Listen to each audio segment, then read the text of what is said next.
दैनिक जागरण का संपादकीय डिक्टेशन। गति 100 शब्द प्रति मिनट। स्टार्ट होगा 5 सेकेंड बाद।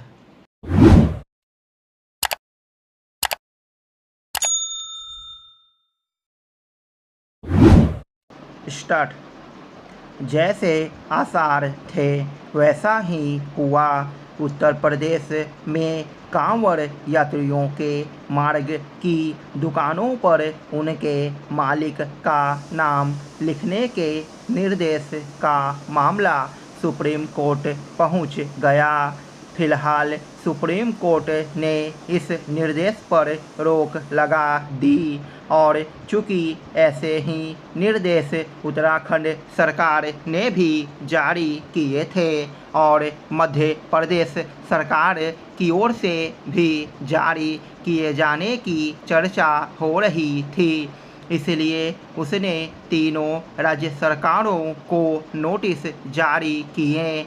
दुकानदारों को अपनी दुकान पर अपना नाम लिखने संबंधी निर्देश इसलिए प्रश्नों के घेरे में था क्योंकि यह स्पष्ट नहीं था कि आखिर इसका उद्देश्य क्या है। उत्तर प्रदेश में मुजफ्फरनगर प्रशासन की ओर से कांवड़ मार्ग के दुकानदारों को अपनी दुकानों पर अपना नाम लिखने का निर्देश जारी करते हुए यह कहा गया था कि ऐसा भ्रम को दूर करने के लिए किया जा रहा है, लेकिन यह स्पष्ट नहीं था कि आखिर किस तरह का भ्रम। मुजफ्फरनगर प्रशासन का उद्देश्य कुछ भी हो, उसके निर्देश से यह संदेश निकला कि कांवड़ियों को परोक्ष रूप से यह संदेश देने की कोशिश की जा रही थी कि उन्हें मुस्लिम नाम वाली दुकानों से खाने पीने की सामग्री न खरीदने का विकल्प दिया जा रहा है। चूँकि अब सुप्रीम कोर्ट ने कहा है कि दुकानदारों को केवल यह बताना होगा कि वे किस तरह का भोजन परोस रहे हैं, इसलिए कांवड़ियों और अन्य लोगों को अपनी पसंद का भोजन खरीदने खाने की सुविधा और स्वतंत्रता होगी। वास्तव में यही होना चाहिए। हर किसी को अपनी पसंद का भोजन खरीदने का अधिकार है और लोगों को यह पता होना ही चाहिए कि वे किस तरह की आहार सामग्री खरीद रहे हैं।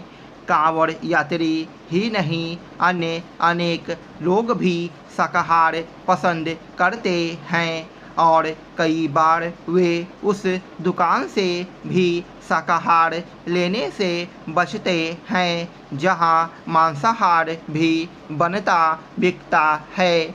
स्पष्ट है कि सुप्रीम कोर्ट के आदेश के बाद कांवड़ यात्रियों और अन्य को यह चयन करने में आसानी होगी कि वे अपनी पसंद का भोजन कहां से खरीदें और कहां से नहीं।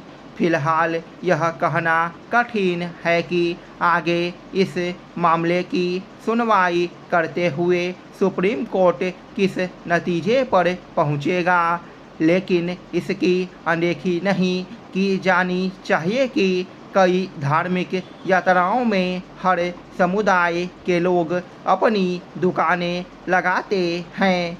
इनमें खाने पीने की दुकानें भी होती है। इसके अतिरिक्त यात्रियों को किस्म किस्म की सुविधाएं प्रदान करने वाले भी होते हैं। उनके सामने यह बाध्यता नहीं होती कि वे अपना नाम लिखें। यह एक तथ्य है कि अमरनाथ यात्रा में खाने पीने की सामग्री बेचने वालों के अलावा खच्चर टेंट वाले भी मुस्लिम होते हैं। इस मामले की आगे सुनवाई के दौरान सुप्रीम कोर्ट से यह भी अपेक्षा है कि वह यह देखें कि हलाल प्रमाणन के नाम पर जो कुछ हो रहा है वह कितना सही है। पिछले कुछ समय से जम्मू संभाग में सुरक्षा बलों पर घात लगाकर किए जाने वाले हमलों की संख्या में खासी तेजी आई है। इन हमलों में स्थानीय तत्वों द्वारा आतंकियों को खुफिया जानकारी उपलब्ध कराने और उन्हें प्रश्रय देने के मामले सामने आते रहने के बावजूद हम जम्मू कश्मीर में पाकिस्तान समर्थित कट्टर इस्लामिक तत्वों की मौजूदगी को स्वीकारने से बचते रहते हैं, जो आज भी समाज, प्रशासन और मुख्यधारा की राजनीति में मौजूद है। यही कारण है कि यह इलाका जिस इस्लामिक कट्टरपंथ के मूल रोग से ग्रस्त है उसका कभी उपचार नहीं हो पाया। इसकी कीमत हमें अपने जवानों और आम नागरिकों के खून से आए दिन चुकानी पड़ती है। जब मनुष्य इस संसार में कदम रखता है तो वह कुछ भी लेकर नहीं आता। इसी प्रकार जब वह इस संसार को अलविदा कहकर अनंत की यात्रा पर निकलता है तो उस समय भी उसके पास कुछ नहीं होता, उसके हाथ खाली होते हैं। लेकिन जन्म और मृत्यु के मध्य जो यात्रा चलती है उस दौरान उसे अनेकों प्रकार के कर्म करने पड़ते हैं। कई गुणों का धारक बनने के साथ ही कुछ अवगुण भी उस पर हावी हो जाते हैं। सकारात्मक प्रवृत्तियाँ मार्गदर्शन करती है तो अवगुण मार्ग से विचलित करते हैं। स्टॉप।